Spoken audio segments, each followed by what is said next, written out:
Masamang panahon patuloy na nakakaapekto sa ilang bahagi ng Mindanao. Sa barangay Magdug, Governor Generoso Davao Oriental, pahirapan ang paglikas sa mga residente dahil sa rumaragasang tubig. Nagtali na ng lubid sa mga puno para gamitin sa pagtawid. 10 barangay roon ang na-isolate matapos gumuho ang kanilang tulay. Sa Tarragona, Davao Oriental, matapang na sinuong ng 2 lalaking bitbit ng motorsiklo ang rumaragasang ilog. Hindi rin madaanan ng tulay sa barangay PM sa Bracaray sa Caraga matapos gumuho ang bahagi nito. May magkapatid namang nawawala at pinangangambahang natabunan ng gumuhong lupa sa barangay Panlaysan, Pichon.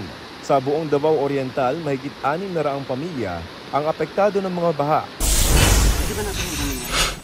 Mahigit 20 gamot hindi napapatawan ng value-added tax ng BIR. Kabilang dyan ang mga gamot sa cancer, diabetes, hypertension, kidney disease, mental illness at tuberculosis. Alinsunod yan sa updated list mula sa Food and Drug Administration ng VAT-exempt products sa ilalim ng Republic Act No. 10963 at 11534.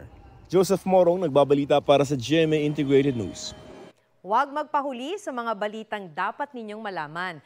Mag-subscribe sa GMA Integrated News sa YouTube.